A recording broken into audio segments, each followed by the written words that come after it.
Hey everybody, welcome to the GMG review. Today, we're getting down with the thickness with my most anticipated Destruction Battletome, basically since Age of Sigmar's come out, which is the Ogor Mawtribes. The Ogres were my main fantasy army after my Dwarves in Warhammer Fantasy Battle, and I am super excited that this faction is basically getting like a full release now, where previously it was the Beastclaw Raiders and the Destruction had War Scrolls for the rest of the Ogres.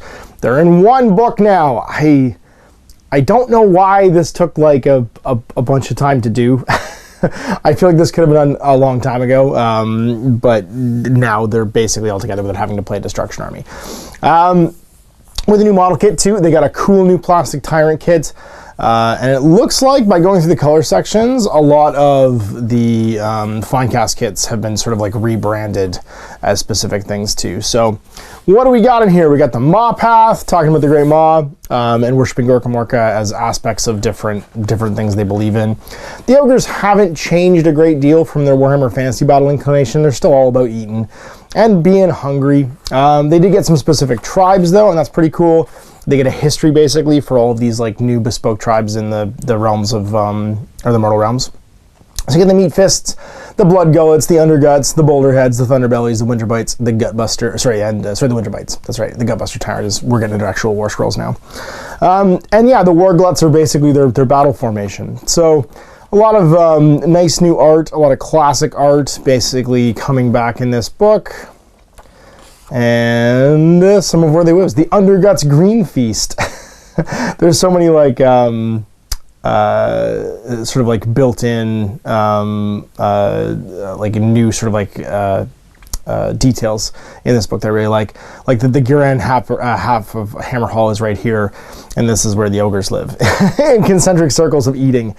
So be very careful. The Underguts Mawtribe will wander too close, and over here is the Night Skiing Realm Gate. So you've got like a sort of a disposition of where they're all living and stuff now too. The Tarkin Warglut in the Endless Bone Guard is one of the largest, most powerful Wargluts in the Meat Fist tribe, ruined by the fearsome tyrant Kargat Kineater. These are the guys fighting the Bone Reapers. So when you watch our battle report today, where we check out the Ossiarch Bone Reapers and play against my new Ogres, well, my old Ogres mixed with some new Ogres. This is basically the TLDR story of where they're fighting. They're fighting in the Endless Boneyard. Talking about the Beastclaw Raiders and the Endless Hunt, the Everwinter, because they're fighting basically across this like huge like polar realm, which is pretty cool. The Alfro Stuns. You can read something, but then you have to say it out loud, and it's not easy to do. It's like the disposition of how the tribe works. It's all organized by where they sit on the banner, which I thought was kind of neat. A nice little detail. And then some history of how they work. Yeah, they basically fight for everybody. It's cool. They're still mercenaries. They still fight for who's going to feed them the best. And then a basic overview of each tribe. So the Meat Fists, the Blood Gullets, the Underguts, who are like the weird like they're in Ulgu, the Realm of Shadow, so the weird like kind of pale, like sort of underground troglodyte ogres, which is kind of cool. The Boulderhead Mawtribe, the Thunderbellies, the Winterbites, and these are the Tyrants, talking about the Tyrants. They're the big boys that lead all the different tribes, and the Wargluts are made up of many tribes. And the difference between the Butchers, the Gulping God, the mysterious clergy of the Gulping God, which is how they call the Maw, and then just an overview of all the different units that are basically available to the army. Camp followers, I like that. The Firebellies and the Maneaters, people that follow them around. They're not. So the Gorgers, the Firebellies, and the Maneaters aren't necessarily part of a tribe. The Maneaters have been living as mercenaries. The Firebellies worship Gorkamorka as the Sun Eater, as a guy who eats the sun. So that's why they have like a different sort of like god. And the Gorgers, who are the ones tainted still with the curse of hunger, where they can never satiate their hunger, so they're all skinny. They're weird skinny ogres, and they're ostracized. I do love that they made some like boneyard terrain, basically, of like giant dead skeletons and weird ruined sort of like beasts that have been killed. This could also be in that part of the 8 points. And they have brought back some models. So you can see they brought back Scrag as a slightly different miniature. They brought back, he's in here somewhere. Greasius is in here as a Maneater. Not Greasius, Goldfag Maneater is in here as a Maneater now. I think he's up there somewhere. And yeah, so the Meat Fist Slaughtermaster is the the redo of Scrag, basically. And you can still get him in fine cast, but that's how you get your big wizard. Your big wizard's the Slaughter Master. The Meat Fist Tyrant, who is the awesome old new plastic Tyrant miniature that comes in the 2-player starter set. And then fine cast version of the old Butcher, which I have painted up. I have this guy painted up, but I gave him an Iron Chef like bandana. And yeah, just more colored photos. And there it is. Yeah, you can see they've redone the or they've reused some of these man-eaters. So the headsman, Bragg the Headsman, and Golgfag are now just considered man-eaters, and it's nice because I actually have him painted, so I can make my man-eater. I have 3 metal man-eaters for my Warhammer army that I'm rebasing. I have these 3, and I have him in Mordheim, but I'm going to keep him as a Mordheim miniature.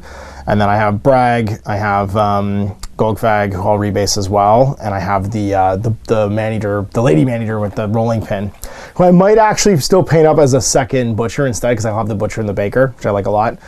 And then, I don't know, maybe I'll use something else. I have a couple limited edition old Tyrants and stuff too I could just use as man-eaters. Maybe I use them. Because having 6 man-eaters is cool too.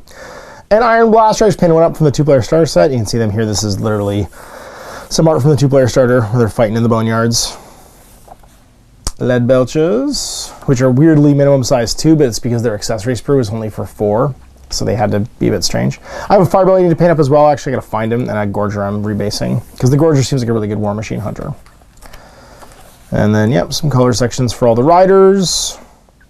The Icebrow Hunter.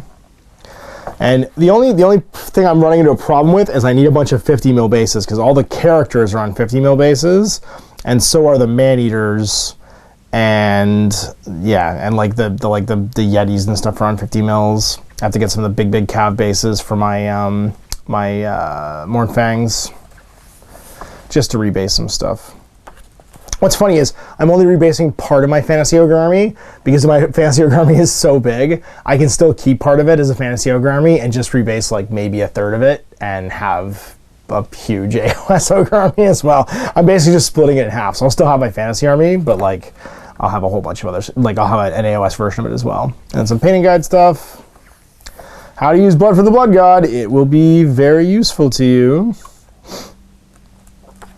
And then we're into the army traits. Okay, so Ogor Mawtribes. This is the new keyword. So if you have the Ogor Mawtribes keyword, I'll just show you a war scroll here real fast. Then you are part of this army. So everyone gained the keyword Ogor Mawtribes, and they typically keep their other keywords too. So they kept like Gutbusters, and they kept Beastclaw Raiders, and that's used to differentiate some stuff for detachments, like the War Scroll battalions, and certain magic items and stuff as well. So it's not like you lost all your old keywords. What you've done is you've gained some keywords. Now there are some units that disappeared. The Over Tyrant's gone. I think that's it. Oh, the Bruiser with the battle standard's gone, because there's never a miniature for him, but he was a thing in Fantasy, so he's like a legacy war scroll. And a couple other bits. Trappers are now just like a thing that regular Noblars do. They're not a separate ability. But anyway, let's jump into it. So let's talk about some rules. So the Ogor Mawtribes army list gained the following allegiance abilities. So Trampling Charge. After an Ogor or Rhinox unit, so not Grots obviously, make a charge move, you can pick one enemy unit within 1 inch and roll a number of dice equal to the unmodified charge roll. So you don't get to add your charge bonuses to this. Add 2 to each roll if the Ogre unit that made a charge for 8 or more. So if you charge 8 or more inches during the charge, sorry, has 8 or more models or is a monster. That's right, not if you add the roll. So basically, it's on a 6+ normally, on a 4+ if you have 8 or more models, and every success is a mortal wound. So let's say you're roll a 10 for a charge and roll 10d6. Every 6 is a mortal wound, or if it's either a monster or has additional dudes in it, so it's 8 or more models, you're going to roll a 4+ mortal wound. So that's a potential for a lot of damage if you get a good roll. And that's just trampling. That's just on your charge move. That's going to be a big problem for certain like speedy elite units that strike first but only have 1 wound. They're not going to like that. Or have good saves. They're not going to like that. Grasp of the Everwinter. Start your hero phase, roll 1 dice for each enemy unit within 3 inches of any friendly Beastclaw Raider units. If the roll is equal or less than the number of the current battle round, they take D3 mortal wounds. So it gets colder every round. So late in the game, if you're within 3 inches of any Beastclaw Raiders units, they just start taking mortal wounds because you're just rolling under the turn number.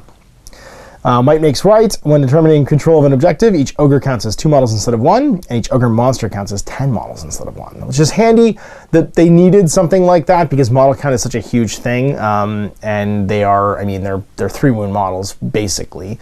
I honestly think like the Stormcast could use something like that too.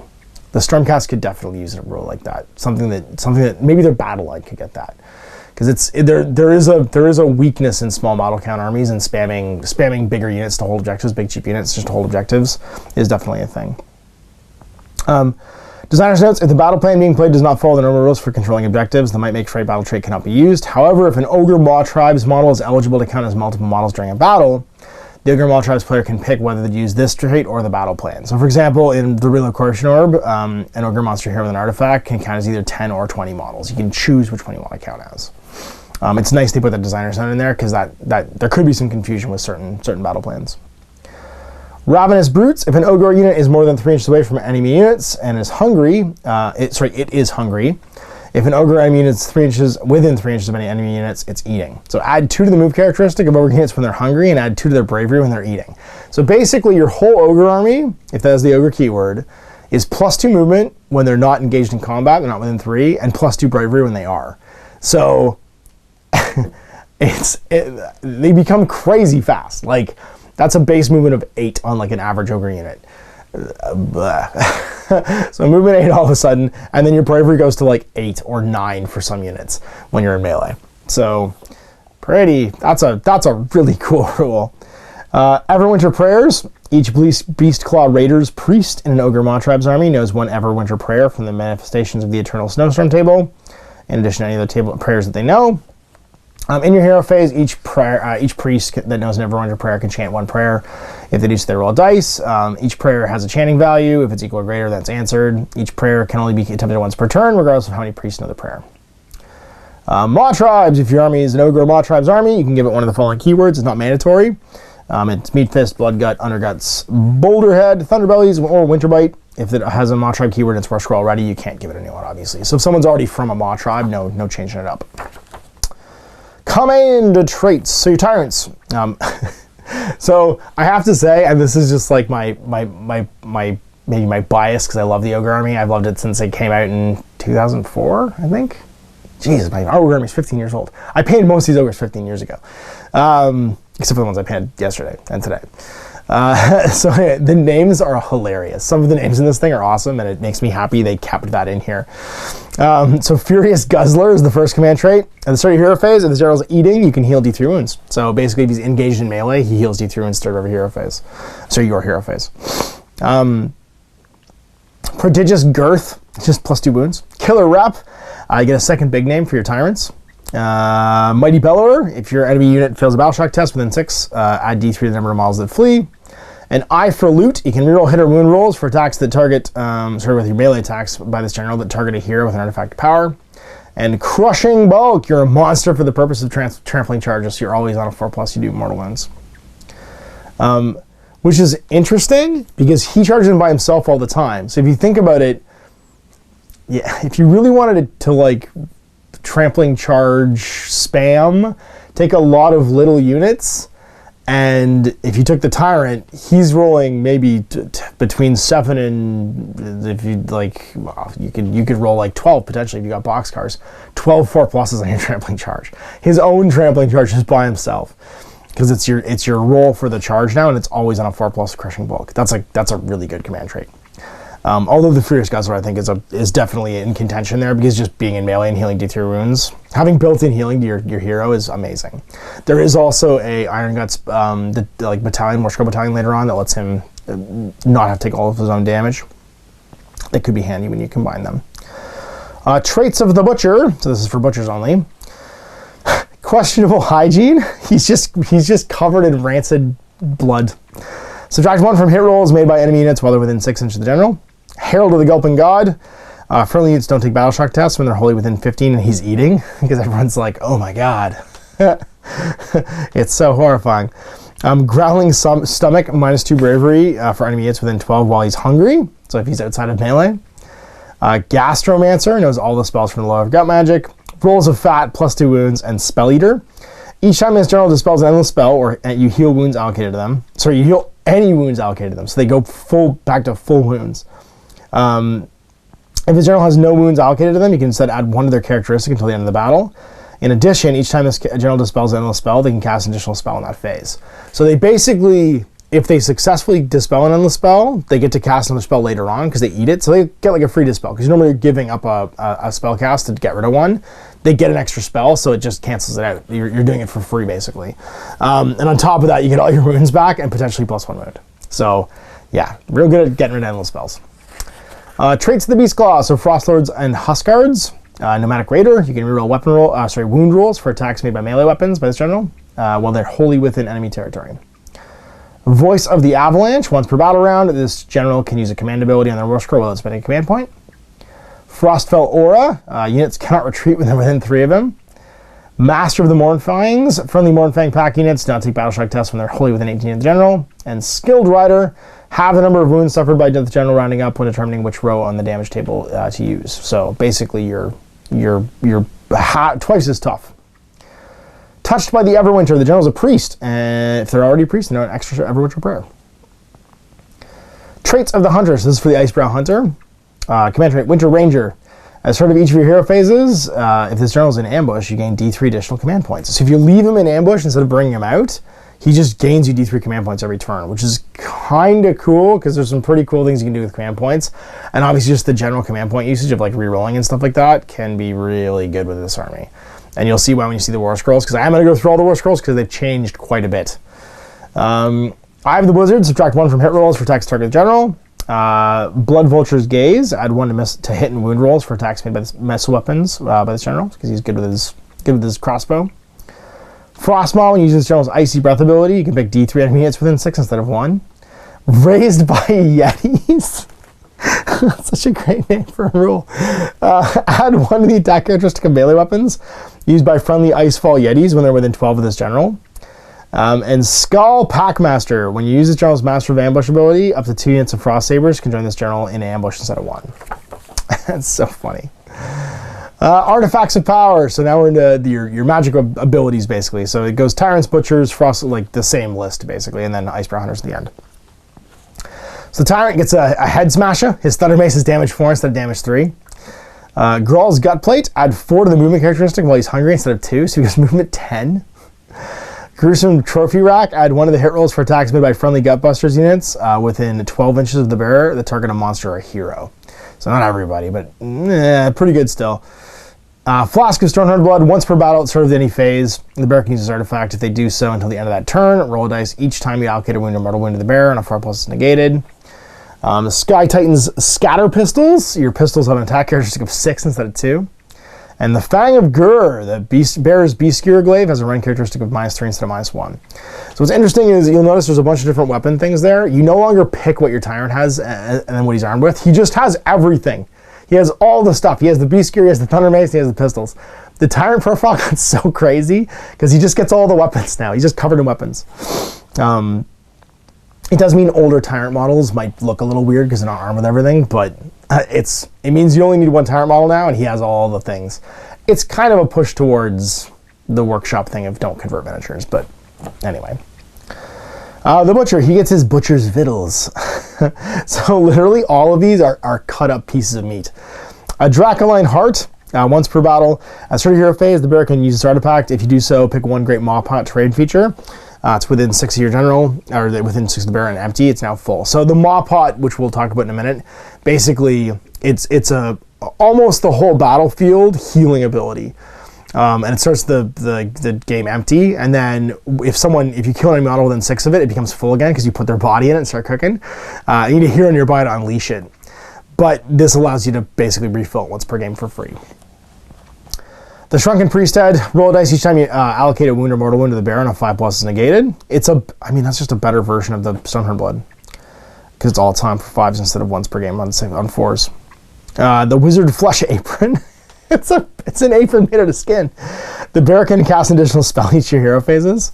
The Bloodrock Talisman, add 2 to the roll when the bearer attempts to unbind or dispel an endless spell. So combine that one with the Eat Endless Spells. Now, again, it's situational. This one at least works on regular spells. Oh no, it's always endless spells.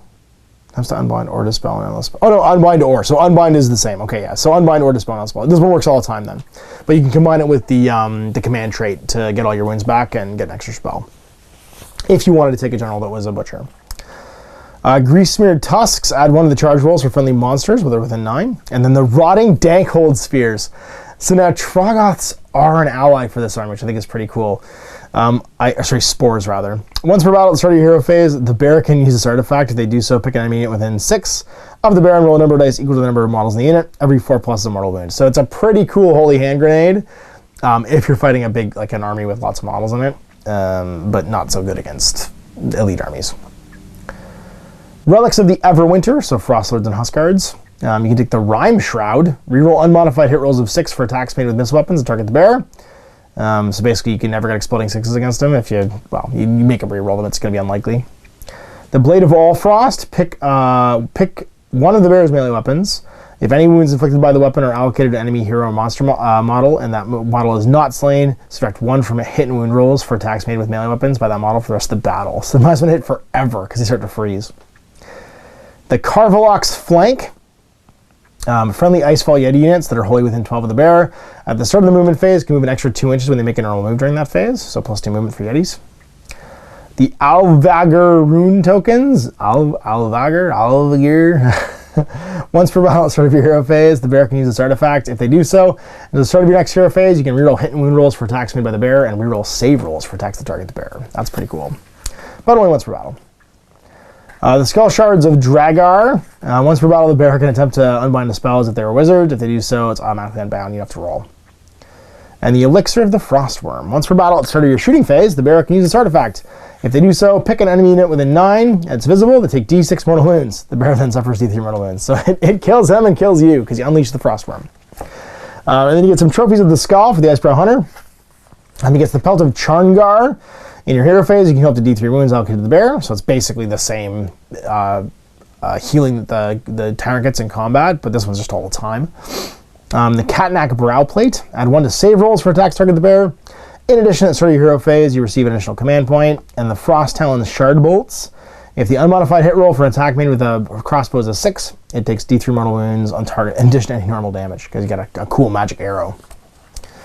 And we're into some magic. So the Butchers, the Firebellies, they get their own magic, and then the Priests for the Beast Claw Raiders get some prayers. So for your Butchers, the Gut Magic, the Flesh Crave Curse. Cast on a 6. If successful, pick an enemy unit within 12 invisible. D6 mortal wounds. In addition, add 1 to the attack characteristic of the melee weapons in that unit until the next hero phase. So basically, you can use it on your own units by giving them D6 mortal wounds to get +1 attack, or you can use it on enemy units. Oh no, sorry, it's always enemy units for this one. Blood Feast is the one you can do on your own units. Sorry. This one's, it's a trade-off. It does a lot of mortal wounds for a low casting value, but you're giving them +1 attack. So you want to do it on things that are derpy, you know, like shooting units that have like little stabs. And yeah, then do D6 mortal wounds. It's good against maybe war machines too, because their melee attack's not going to matter. They might not even have melee attack. Blood Feast, cast on a 7. Pick a friendly ogre unit that's not a monster. It's wholly within 18. Add 1 to their attack characteristics of their melee weapons until the start of the next hero phase. So now that would be okay with the old ogre rules. Every ogre in the entire army got an additional attack, which is their bite now. So on top of all the melee attacks they had previously, which also got better, they got an additional melee attack because they all have a bite. So this actually gives them all additional attacks with their weapons and their bites too. So it's amazing. Like ogre units will just obliterate whatever they touch now. I'm not sure if there's a better melee unit in the game than Iron Guts. They will kill absolutely everything in the game. Ribcracker. Is a casting of 7. If successfully cast, pick an enemy unit with an 18. Cat Invisible. Subtract 1 from save rolls for attacks to target that unit until the start of your next hero phase. That's a really good debuff. If your opponent has a brick unit or something like that, you can make them harder to make saves and just generally easier to wound. The Blubbergrub Stench. Blubbergrub Stench is a casting value of 5. If cast, at the start of your next hero phase, friendly Rhinox units are treated as monsters for their charge trait while they're within 18 of the caster. So instead of having the normal 6+ trampling charge roll, they're going to be on 4+ instead, which is real good because they also like to charge because they get bonus for charging.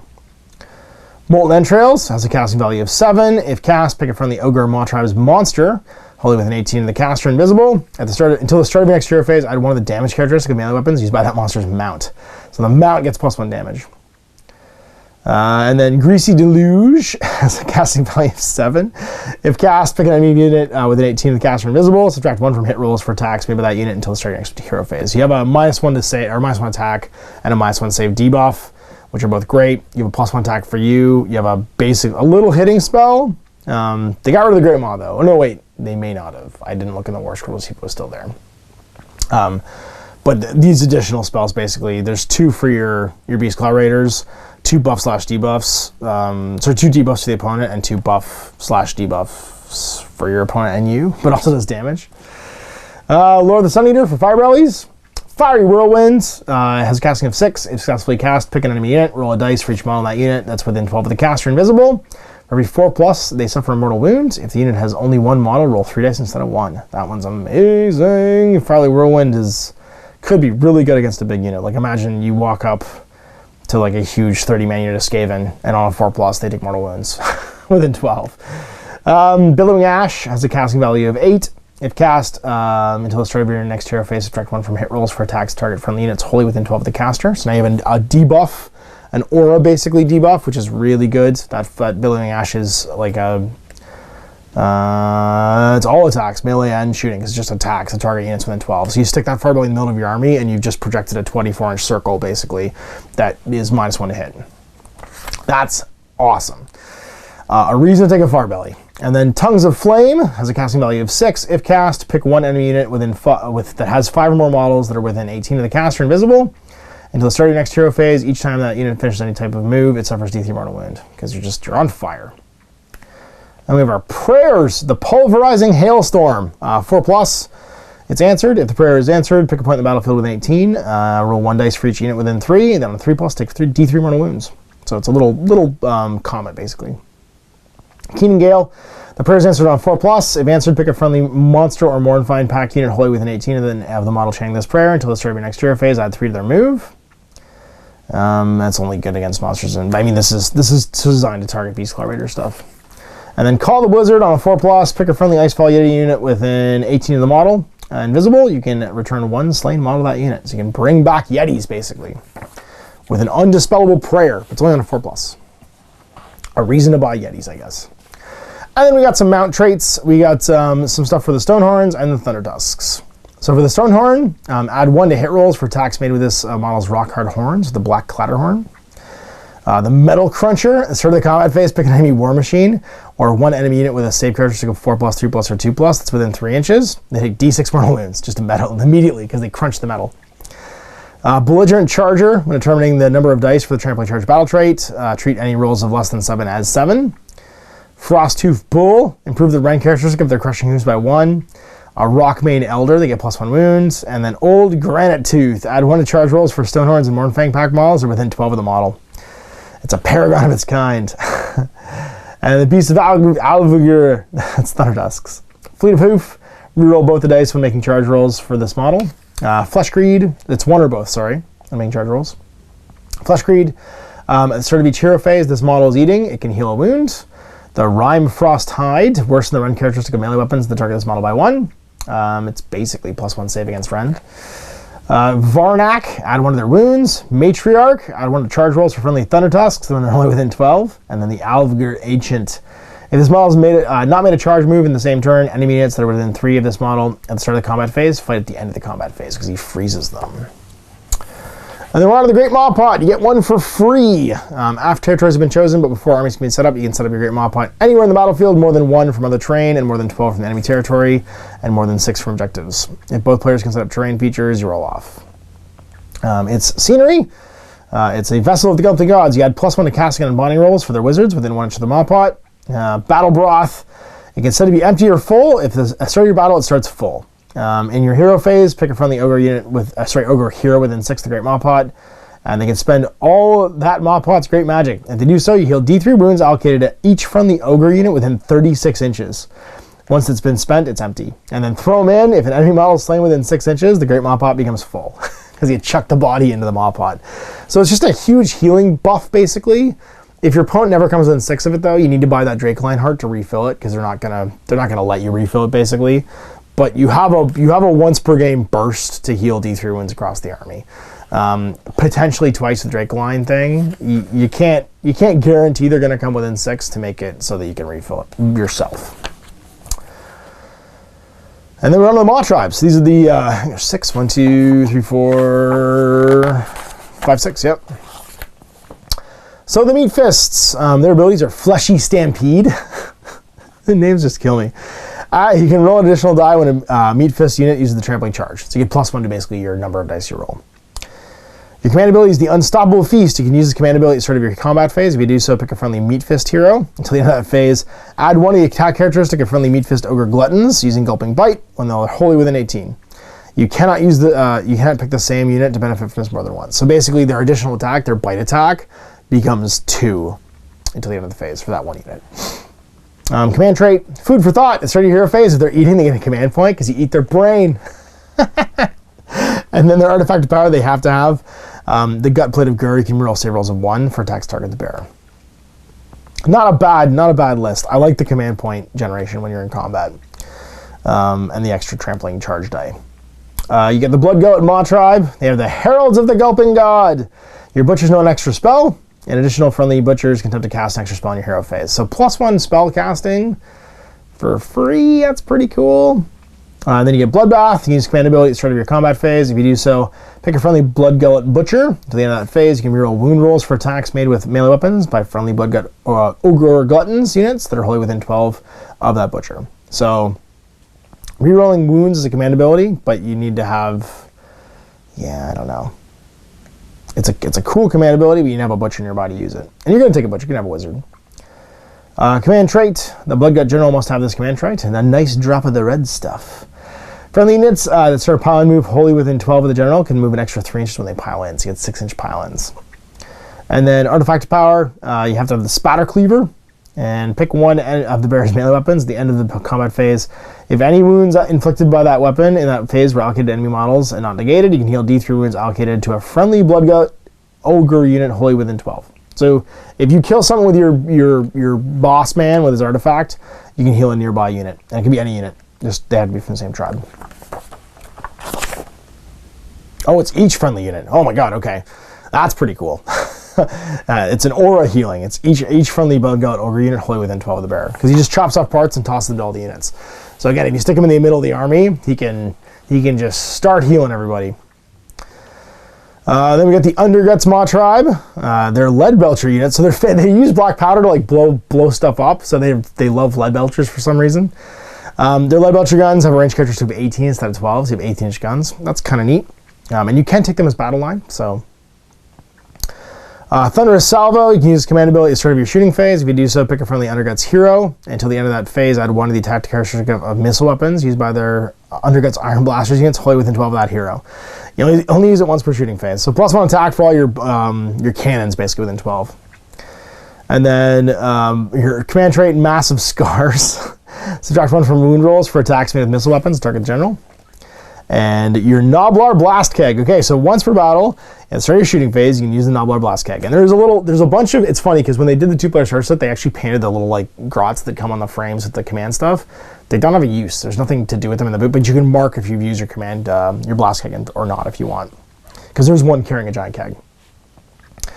Once per battle, at the start of your shooting phase, you can use the Noblar Blast Keg. If you do so, pick an enemy within 9 of the bearer. It's visible and roll 6 dice. Add 1 for every 10 models in that target unit. For each 6+, take D3 mortal wounds. So basically, you're going to have 6 dice potentially on, like if there's 20 guys, it's going to be on 5+. So 6 5-ups for D3 mortal wounds each. If you spike dice, that could be a lot of damage. The Boulderhead Mawtribe, they have the Fearsome Breed ability. Add 1 of the wound characteristic of friendly Boulderhead monsters. In addition, the Boulderhead hero on Stonehorn or Thundertusk, instead of only 1, can be given a mount trait. So all of them get mount traits basically, and they get +1 wound. So this is a Beastclaw Raider tribe. And then Deadly Hail, add 1 of the prayer rolls for Pulverizing Hailstorm when a Boulderhead priest is chanting that prayer. So you get +1 to basically drop the little comet down. Dig Deep Your Heels is their command ability. You use command ability at the start of any phase. If you do so, pick a friendly boulder head hero that has a mount until the end of that phase. Use the top row of the damage table, regardless of how many wounds they have. And the command trait is Lord of Beasts. Friendly boulder head monsters that are wholly within 12 of the general at the start of the movement phase can move an extra 1 inch when they make a move. And then artifact power is the Brand of Svard. If the bearer has a mount, add 1 to hit rolls for attacks made with that mount's melee weapons. Makes your mount better. And the last two, the Thunderbellies. They have swift outflank, friendly Thunderbelly Mournfang pack units, wholly within 12 of the edge of the battlefield. At the start of your charge phase, can charge in that charge phase even if they ran. So you can run along the flank and still charge. Riders of the Hurricane. Add 1 to prayer rolls for Keening Gale when a Thunderbelly's priest is chanting that prayer. And then Rip and Tear, you can use command ability at the start of your combat phase. If you do so, pick an enemy unit within 1 or more wounds allocated to it. It's within 6 inches of a Thunderbelly's hero.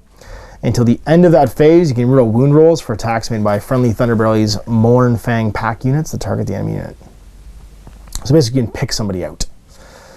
They have to be bleeding already. They have to already be damaged.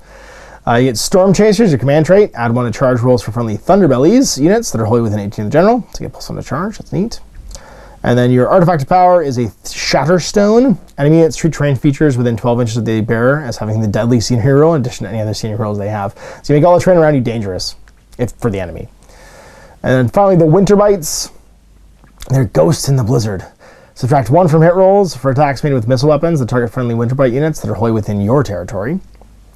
And the Call of the Endless White. Add 1 to prayer rolls for Call of the Blizzard when the Winter Bite priest is chanting it. And then your command ability is Howl of the Wild. Use this ability at the start of the combat phase. If you do so, pick 1 friendly Winterbite hero. Friendly Winterbite Frost Sabers units and Winterbite Icefall Yetis wholly within 12 of the hero can fight at the start of the combat phase. They cannot fight again in the combat phase unless the spell or ability lets them do so. So they basically get to go first. And then your command trait, Winter Touched. Add 1 to the wound rolls for attacks made by melee weapons by friendly Winterbite Frost Sabers and Icefall Yetis within 12 of the general. So this is your Yeti and Saber Tusk army, if you wanted to make that. That would be an expensive army, man. Holy moly. And then your artifact of power is the Frost Fang. Pick 1 of the bearer's melee weapons at the start of each battle round. Roll a die on a 5+. Add 1 of the damage inflicted by attacks made by that weapon for the rest of the battle. And it's cumulative. So every turn, the damage in your weapon goes up as it gets colder. You get a cool battle plan. And an Ogre versus Ogre battle plan. All your Path to Glory stuff. And we're into some War Scrolls. All right, some battalions. So you get your big battalion and your little battalions. The Gutbuster Warglut is a bunch of combined battalions, as is tradition. It requires a Tyrant's Gut Guard, a Gore Band, a Butcher's Band, and a Junk Mob battalion. And if you take all those things, you get the Maw Path. Start of your hero phase. In the first battle round, roll each friendly unit from this battalion can make a move of D6. Roll separately for each unit. So you just get to move forward. Then you have the Tyrant's Gut Guard. This one's going to be pretty popular, I think. It's Wall of Fat special rule. If you take a Tyrant, 1 to 3 units of Iron Guts and 0 to 2 Iron Blasters. Roll dice each time you allocate a wound or mortal wound to a friendly Tyrant from this battalion. It's within 3 inches of a friendly Iron Guts unit from the battalion. On a 4+, it's negated, and the Iron Guts takes a mortal wound instead. So basically, your Iron Guts can soak up damage for your Tyrant. And then you get the Gourmand. It's a Slaughtermaster, 1 to 3 units of Lead Belchers, 1 to 3 units of Gluttons, which is your basic Ogre now, and 1 unit of Iron Guts. This is the Tyrant's Personal Butcher. The Slaughtermaster from this battalion can use the Great Cauldron ability twice each of your hero phases instead of once. And then the Butcher's Band. It's a Butcher, Lead Belcher unit, 1 to 3, 1 to 3 Gluttons, and 1 unit of Iron Guts. They're well-fed warriors. At the start of your hero phase, you can heal 1 wound allocated to each friendly unit from this battalion that's wholly within 12 inches of the Butcher from this battalion. That's a cool one, because it takes all the things that you will kind of like to have in your army. You're going to have a Butcher, you're probably going to have some Lead Belchers. They're a cheap battle line if you just want to take a minimum size unit. And then Gluttons and Iron Guts you're probably going to have as well. Gluttons because they're so cheap, Iron Guts because they're just amazing. And being able to heal a wound just for free for being in there is pretty great. Then you have the Junk Mob. It's 1 to 3 units of Noblars and 1 to 2 Scrap Launchers. Their special ability is called Don't Eat Me, Boss. Add 1 of the attack characteristic of piles of old scrap used by Noblar Scrap Launchers from this battalion. If they're within 3 inches of any Noblar units from this battalion, then have 20 or more models. So basically the Noblar unit's feeding more junk into the Scrap Launcher for it to shoot at people. And then you've got your Beastclaw Raider oriented ones. So you've got your combined battalion, which is the Stoneheart on Thundertusk, and then, sorry, Frostlord on a Thundertusk.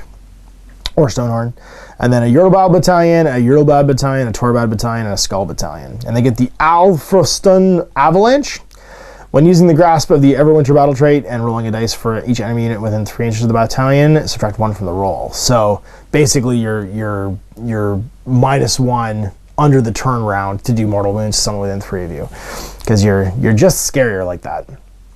And then your War Scroll Battalions get the Yurlbad, Huskguard on Stonehorn, 1 to 3 Stonehorn Beast Riders, and 2 to 4 Marchfang packs. Tip of the Hunting Spear, started to be hero phase in the first battle round. Each friendly unit from this battalion can move d6, roll separately for each unit. The Yurlbad, it's a Huskguard on Stonehorn, 1 to 3 Beast Riders, and then 2 to 4 Marchfang packs. Crush, Mangle, and Tenderize. If the unmodified hit roll for an attack made with a melee weapon by a model from this battalion is a 6, it does 1 mortal wound on top of any normal damage. They just get to do mortal wounds all of a sudden on exploding 6s. Torbad, a Huskguard on a Thunder Tusk this time, and then it's Thunder Tusk Beast Riders. You have to have 3 to 9, and then 0 to 3 units of Icefall Yetis. This one has Heat Numbing Chill. Start of your hero phase, roll 1 dice for each enemy unit within 3 inches of any units from the battalion. On a 2+, take a mortal wound. So you double down basically on your freezing. And then Skull, 1 to 6 Icebrow Hunters, and 2 to 10 units of Frost Sabers. Add 1 to charge rolls for units from this battalion, while they're wholly within 12 inches of another unit from the battalion. And we're on to regular War Scrolls. Okay, so this is actually worth taking a look at. I normally don't go through all the War Scrolls. I'm going to try and just do the highlight reel here of what I noticed. I'm not necessarily going to have noticed everything, but I've definitely noticed some overall driving changes in the list. Having not played my ogres for a couple of years. I played them at the very beginning of Age of Sigmar, so like the point values I'm not super clear on because I haven't played them recently. But some key stat line changes are pretty prevalent. So the first one's the Tyrant I mentioned earlier. He just has all of the weapons now. He's a single model armed with a Thunder Mace, a Beast Skewer Glaive, a Gulping Bite, and Ogre Pistols. So his pistols are 2 attacks, 4s and 3s, -1 d3. His Thunder Mace is still amazing, 3 attacks, 3s and 3s, -2, 3 damage. The Beast Skewer Glaive, it's 3-inch range, it's 2 attacks, 3s and 3s, -1 d3 damage, but if he rolls a 6 against a monster or hero, it does d6 damage instead of d3. And then he has the Gulping Bite that everybody has. It's a 1-inch range, 3s and 3s, no rend, and 1 damage. So everybody got that attack across the entire army that was an Ogor. Then you pick a big name for him. So he gets either Death Cheater, gets an extra wound, Brawler Guts, +1 to wound for attacks made by this model if they charge in the same turn. It's a pretty good one. Fate Seeker, 3+ save instead of 4+. Long Strider, move 8 instead of 6, so you can be moved 10 when you're hungry. Giant Breaker, add 1 to damage inflicted by this model's weapons when they target a monster. Wall Crusher, you can reroll wound rolls of 1. So you can reroll 1 wound roll for 1 attack made with 1 melee weapon each time this model attacks. In addition, you reroll wound rolls for the attacks made with melee weapons by this model that target the unit that's part of a garrison, because he's just pulling the walls down around them. And his Thunder Mace, if it rolls an unmodified hit roll of 6, it does 1 mortal wound to normal damage, and if it's hitting a unit of 3 or more models, it does d3 mortal wounds instead of 1. And then he has the command ability Bully of the First Degree. You can use his command ability in your hero phase. If you do so, pick a friendly Gutbusters unit within 3.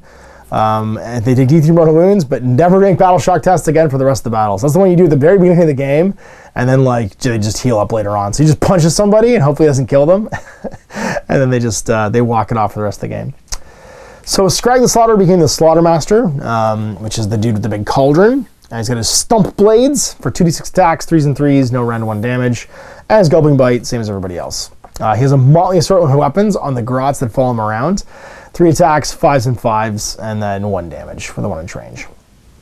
And it's considered to have crew, so they're separate for the purpose of melee weapons, but they're 1 model. He has Blood Gruel. Roll dice each time this model successfully casts or unbinds a spell. On a 2+, he can heal a wound. On a 1, they take a wound, because they poison themselves. And then we have the Great Cauldron. In your hero phase, you can say this model will reach into the cauldron and feast on the contents. If you do so, roll a die and consult the table. So on a 1, Bad Meat, suffers d3 mortal wounds. On a 2, Troggoth Guts, heal d3 wounds allocated to this model. In addition, you can heal 1 wound to every friendly Ogor unit within 12 inches of this model. It's visible. And then Spine Marrow, pick a friendly Ogor unit wholly within 12 inches of this model. Add 1 to hit rolls for attacks with melee weapons by that unit until the start of your next hero phase. And Bone Crusher, roll a dice for each enemy unit within 6 inches. On a 4+, take d3 mortal wounds. So, honestly, the Cauldron ability is really cool, but because they're random, I don't know if they're worth it. Like, I don't know if they're worth taking this guy for the extra points over a Butcher. He does have the Rock Chomper thing, though, the spell, and he can cast one spell and unbind one spell each turn. He knows Arcane Bolt, Mystic Shield, and Rock Jumper. As cast on a 5, if cast, pick a friendly Ogre unit, Glutton's unit, so it has to be your core battle line unit.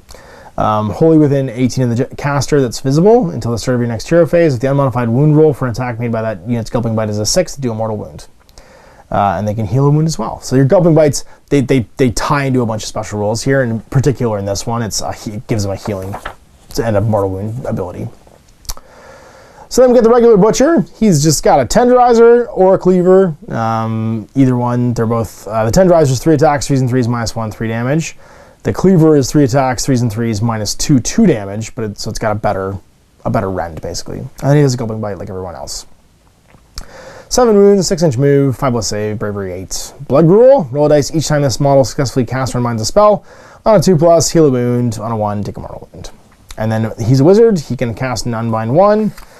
He has the Voracious Maw spell. Cast on a 7. This is where the Maw comes back. Pick an enemy with an 18 and invisible. Take D3 mortal wounds. After resolving any damage, roll a die. On a 1 to 3, it's satisfied. On a 4+, do additional D3 mortal wounds. And keep repeating until it's satisfied. So the Great Maw is back! And actually good, because it could potentially just endlessly eat a unit. And it only casts on a 7. Ogre Gluttons are the name of the basic battle line troop now. You've got 6-inch move, 5+ save, bravery 6, and 4 wounds. Which means you can't accidentally bully somebody to death with your Tyrant, which is nice. And they have clubs or blades, and they're armed with either paired clubs and blades or blade and iron fist. And they are better to hit. So this is the one thing I've noticed across the entire army. Everybody that used to hit on 4s hits on 3s now. Almost the entire army is 3s and 3s. And oh my god, that's a huge quality of life change for ogres because they become more accurate.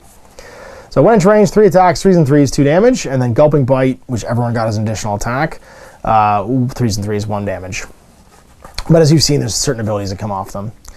Your Crusher gets +1 attack, your Bellower gets -1 bravery characteristic for units within 6 of them.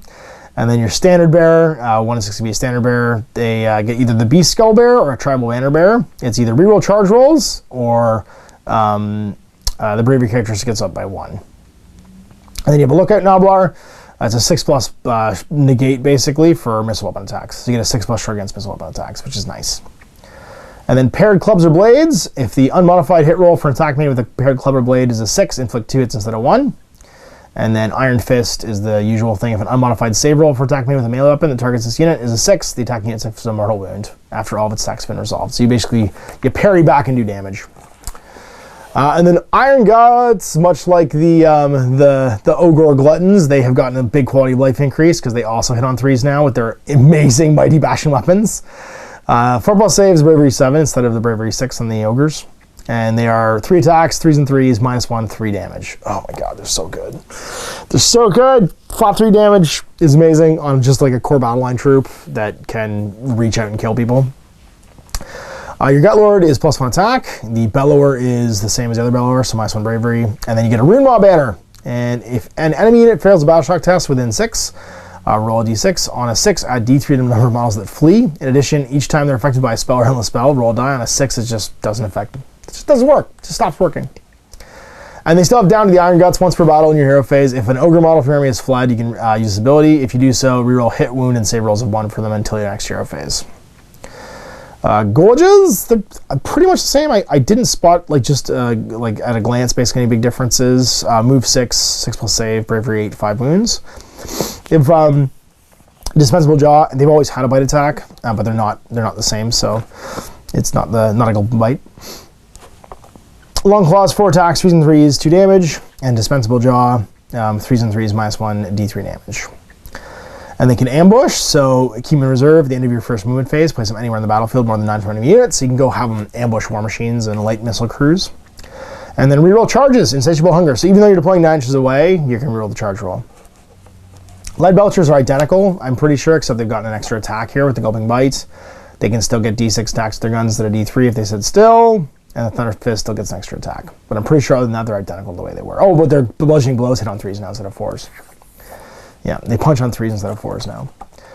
The Iron Blaster still has 2 types of fire. It's got 9 wounds, 4+ save, bravery 6, and a move of 7. The Cannonball is 24-inch range, 4s and 2s, -2 d6 damage, with 1 attack, and then the Iron Blaster Hail Shot is 12-inch range, 6 attacks, 3s and 3s, -1 damage. The Gunner's Club, it hits on 3s now instead of 4s and does 2 damage. And then the Sharp Horns, 4s and 3s, -1 D3. And the Scrapper's Jagged Blade, 2 attacks, 5s and 5s. He gets a lethal payload. It's before attacking with an Iron Blaster cannon, choose either the Cannonball or Hail Shot. And then Ronix Charge, add 1 of the damage for the Ronix Sharp Horns if they made a charge move in the same turn. Scrap Launcher, 6 to 36, 3 attacks, 3s and 4s, D3 damage. Because it just, every once in a while, it hits you with a boot, and then every once in a while, it hits you with a broken axe handle. Deadly Rain of Scrap, add 1 to hit rolls and increase the damage characteristic to D6 if they target 10 or more models, which is pretty great. So you're hitting on 2s and winning on 4s with D6 damage. And then Ronix Charge, add 1 of the damage inflicted by attacks made with this model's Ronix Charge if they charge in the same turn. Bravery 5 though, because it's Grots. And then Noblars, you're going to get your sweet sharp stuff, range 8 inches, 4+ to hit, 5+ to wound, 1 damage, and your Motley Sword weapons are 5s and 5s as well. You get a Groin Biter though, add 1 of their add 1 of their attack characteristic for their Motley weapons. And then Screeching Horde, add 1 of the attack characteristic of their melee weapons if there's 10 or more models, because they gang up on you. And then Trappers, roll a die for each enemy unit within 3 inches of the model after they make a charge move. On a 6, take a mortal wound. Each enemy unit, sorry, not model. Yeah, because your traps get laid out. Let's take a look at the Frosthorn Lord on a Stormhorn. He's got a couple of things that have changed pretty drastically. His stats are almost identical. The big things that changed are actually his special rules. The Bellowing Voice has gone from 14-inch range to 12-inch range. The Earth-Shattering Charge is slightly different. He adds 1 of the damage inflicted by attacks made with models Rock-Hard Horns when they charge in the same turn. Basically because the previous version of the Earth-Shattering Charge did what the Allegiance ability does now, where he tramples. So it's basically trading that new rule in for this instead. He gets +1 damage. But that's pretty cool because his crushing moves become damage D3 +1. The Rock-Hard Horns become damage 4, which, I mean, 6 damage, 4 attacks is pretty legit. And then Stone Skeleton has changed drastically. It no longer halves damage. It's a 5+ wound shrug against all wounds that you take. So it's a bit more swingy. It's not just as reliable, but it does mean that you could get hot dice and just never die. And then that's basically it for him. The Frosthorn and Thundertusk has changed pretty significantly too. And all these changes to the way that the special rules on the mounts work apply to everything else as well. Stat-wise, he's stayed exactly the same. The Frothre's dice has changed really drastically. It used to be that on a 2+ with an 18, you just did 6 mortal wounds when you were healthy. That's not how it works anymore. That was a little too bananas. I will note that both these units got point reductions though, to reflect the fact that their like ridiculous rules got made a bit different. So I'm kind of okay with it. The Blast of Frothre's Ice, that is hard to say, Frost-Wreathed Ice, has changed to, again, don't use the attack sequence. Instead, pick up an enemy unit with an 18 in the model invisible and roll the dice number above. So it's 12 when he's healthy, then 10, 8, 6, 4. Add 1 to each roll for if the unit has 10 or more models in it that you're targeting. Add 2 if it's 20 or more. For 6+, yeah, for every 6+, they take a mortal wound.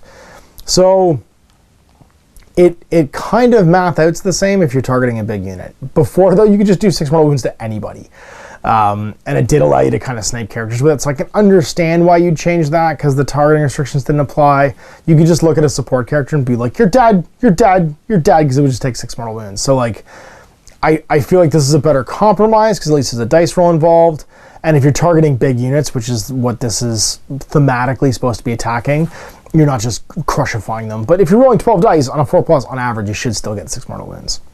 I think it just works better mechanically now, as opposed to being this like ultimate silver bullet sniper round that could just kill anything with an 18. And sometimes it does not work if you roll a 1 too, because kind of all or nothing. Numbing Chill's the same, -1 hit rolls for melee. And then Bellowing Voice again's the same, except for a 14-inch range, went down to a 12-inch range now. And that's him. And then the Hussguards are basically the same. Stone Skeleton works the same way. And Earth-Shattering Charge works the same way. Stats are identical to the previous, as far as I noticed. You might pick something out, but they have 1 less win and 1 less save, just like they used to. If this model starts is armed with a Blood Vulture, start your shooting phase, pick an enemy within 30 on a 2+ take mortal wounds. And then Line Breakers, use command ability sort of your chart combat phase. If you do so, pick a Mornfang pack wholly within 12 inches of this model. If you use that model's Mornfang charge ability in the phase, add 2 to the damage instead of 1. And then the Huskard on Thundertusk, he's your priest.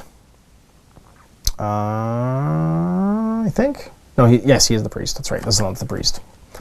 And he's, again, basically the same as his Frost Wreath Ice that works the same way.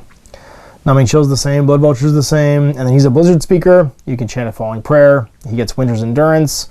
Friendly Beastclaw Raiders wholly within 18, he'll do 3 wounds, and like 1 unit. And then Winter's Strength, if this one's answered. Pick a friendly Beastclaw Raiders unit within 18 until the start of your next hero phase. Add 1 to wound rolls for attacks made by melee weapons. And it's a 4+ to answer either of those. And then your Beast Riders, and again, they're identical with all of the same changes to Stone Skeleton, Earth-Shattering Charge, the Blast of Ice, and the Numbing Chill, and the Blood Vultures. Icebrow Hunter, he's pretty cool now. So he's got his Great Throwing Spear, Hunter's Crossbow, and his Gulping Bite, which he's gotten added. Actually, I should mention, I think these guys didn't get Gulping Bites. No, they didn't. They specifically didn't give Gulping Bites to the guys, which is interesting because it means they're ineligible for some of the healing abilities and stuff. But he did get a Gulping Bite. And he's got his Icy Breath. So, sorry, Great Throwing Spears. I think the stats are pretty much identical, except I think his club might have used to have hit on 4s and it's on 3s now. I could be wrong. Icy Breath in your shooting phase. You can say you're going to use your Icy Breath instead of attacking with a missile weapon. Pick an enemy within 6 that's visible and roll a die on a 4+, take D3 mortal wounds. It's got a little short-range flamethrower. Master of Ambush, don't set them up on the table. If you do so, when you would set up a friendly Frost Sabers unit, you can say they're in reserve with him as well, so 1 unit. At the end of the movement phase, they set this model up anywhere in the battlefield more than 9 from the enemy. You can set this up, you can set the unit up that joined him wholly within 12 and more than 9 from the enemy as well. Any reserve units in ambush not set up before the 4th battle run are destroyed. So that command trait, which I will, is it a command trait or is it an artifact? Might be a command trait. The one where you get D3 CPs every round, which is amazing. You can't do it for the whole game, basically. Mighty Throw. This model can run and still shoot the Great Throwing Spear later in the turn, and if it does so, its damage is D6 instead of D3, and its range is 18 instead of 12. And then Lead the Scowl. You can use command ability at the start of your combat phase. If you do so, pick a friendly Frost Sabers unit wholly within 12. Until the end of the phase, add 1 of their attack characteristic. And then Frost Sabers, 9-inch move. They don't count as ogres, but they are Ogor Mawtribes. And they've got 3 attacks, 4s and 3s, -1/1 damage. Their Master's Voice, add 3 to charge rolls for this unit if they're wholly within 16 of a hunter. And add 2 to the bravery characteristic of this unit when they're wholly within 16 of a hunter. The Yetis, who don't get a Gulping Bite, because they're cousins of the ogres, but not ogres themselves. They get Claws and Icy Crested Clubs, 4 wounds, 6+ save, bravery 6, 9-inch move. 4s and 3s, -1/2 damage still. Or Frost, you're -1 to hit them in melee, and then Bounding Leaps, they pile in 6 instead of 3, and they can pile in within 6 instead of 3 as well. And then Invigorated by the Blizzard, this unit can run and still charge with wholly within 16 of a Thundertusk when the charge roll is made. Mornfang pack, they got a Gulping Bite. No, they didn't get a Gulping Bite, actually. They got the same stuff as they had before. I guess any of the mounted guys didn't get Gulping Bite, because I guess they can't reach down and gulp. And neither did the Firebelly, weirdly enough. No, the Maneaters did. The Firebelly didn't get Gulping Bite, though. That's weird. You get your 9-inch move, 6 wounds, 4+ save, bravery 6. Pretty much exactly the same, I'm pretty sure, for the Mornfang packs. The Firebelly still gets his Fire Breath. Oh, sorry, but your Calling Club and Prey Hacker hits on 3s now. That is a change, because they used to hit on 4. I think it's 4s and 3s like the other ogres, but now they're 3s and 3s. But your Gargan Hacker, oddly, even though the Iron Guts got better, still hits on 4s. I would never take it now. I would only take the Calling Prey, or the Prey Hackers and the Iron Fists. Your Iron Fists work the same as the other ones. They bounce back mortal wounds. Your Firebelly, he gets his Basalt Hammer for 2 attacks, 3s and 3s, -1 D3 damage. And then Fire Breath, no attack sequence, pick an enemy unit wholly within range of the attack and roll a die on a 4+ D3 mortal wounds. He's a wizard, knows Arcane Bolt, Mystic Shield, and Cascading Fire Cloak. And Cascading Fire Cloak has a casting value of 6. If cast, roll a die for each enemy unit within 3 on a 4+ take D3 mortal wounds. And in addition, he gets +1 save. And then Man-Eaters get their Slicers and Bashers, 4 attacks, 3s and 3s, -1/2 damage, and a Gulping Bite now as well. Pistols and Throwing Stars for 12-inch range, 3s and 3s, -1d3. And then, been there, done that, they can pick one of the following, Brawlers. And it's for that, it's basically before the first battle round begins, and it applies for the rest of the game. Reroll hit rolls for melee, reroll ones for hit rolls for melee, reroll ones for hit rolls for shooting, run charge later in the same turn, or do not take battle shock tests. And we're into points. All right, so points. There was a few reductions and a few discounts, which is nice. They're not super different from what was in the 2019 GHB, I don't think, but the big monsters certainly are. Your Iron Blaster's 120, your Knoblar Scrap Launcher's 120, Gluttons are 120 for 3 or 400 for 12. And then Stoneheart Beast Riders are 300, Thunderdust Beast Riders are 300, and their battle line if you're Generals of Beastclaw Raider. You get your Butcher for 140, Firebelly for 120, Hunter for 120, Slaughtermaster for 140, Tyrant for 160. The Frostlord and the Stonehorn went down 40 points, I'm pretty sure. I think he used to be 440 to 400. On Thundertusk, he, I think, went down 30, because I think he was 420 to 390. Huskard on Stonehorn is 320, and Huskard on Thundertusk is 340. So some reductions on all the monsters. Frost Sabers are 2 for 40, up to 12. Battle line of the Hunters in general. Gorges are 80 for 1, up to 3 can be in a unit. And then Noblars are 20 for 100, or 60 for 270. Yetis are 3 for 110, up to 12. Iron Guts are 4 for 220, up to 12. Lead Belchers are 2, which is weird, minimum squad size, up to 12 for 80 each. And then Man-Eaters are 3 for 180, up to 12. And then Mournfangs are 2 for 12 to 140. The Gutbuster Warglot's 80, the Tyrant Gutguard is 120, it's probably one I would take. The Gormod is 140, the Butcher's Band is 140, it's the one with the healing, which is pretty good too. Junk Mob's 100, Alfriston is 80, the Yorlbat is 120, the Yorlbat is 140, the Torbat is 120, the Scowl is 100, and the Great Pot is 0. And then you get Aelguzzler, Gargants, and Troggoths! You can take Troggoths as allies. I might have to paint like a Dankhold or something to fight with these guys. And they'd be cool to have a couple Trogs, some Trogs hanging out, trogging around, or the stone Trogs. I like the stone ones too. I don't know. It'd just be an excuse to paint them, which would be fun, but I'll finish the rest of my other stuff first. So there it is, the Ogor Mawtribes. I'm pretty jazzed. I have to say, I've always loved the Ogre models because the characters are so characterful, or the models themselves are so characterful. They have a great, like, you'd never feel bad fighting anybody because they're kind of like orcs, but they have like a crazy cannibal weird Edie culture, which I think is really cool. And they're super fun to paint because they're big and chunky and stuff. So you'll see more. You can check out my battle report with them today with Owen. It'll be up here in the cards as we throw down against his Ossiarch Bone Reapers, and you can watch the review for that as well today, right here on GMG, which will also be up in the cards. So anyway, big thanks for watching. We'll see you for more Warhammer Age of Sigmar in the future. I'm Ash, and we're gaming. I hope you enjoyed that video. If you want to support the channel, of course, like and subscribe and hit the little bell below so you get notifications when I post future content. I do post stuff 7 days a week. If you want to support the channel further, you can, of course, buy a t-shirt through Spreadshirts, buy a measuring gauge or objective markers from Death Ray Designs, or, of course, most importantly, there is Patreon. Patreon is what makes all this possible, keeps the lights on, pays for the studio costs, pays for the equipment, model costs, and everything else, and most importantly, puts food in my kids' bellies and a roof over their heads. Big thanks to everyone, past, future, who supported me. I do this stuff because of you guys, and of course, I will continue doing it as long as I can.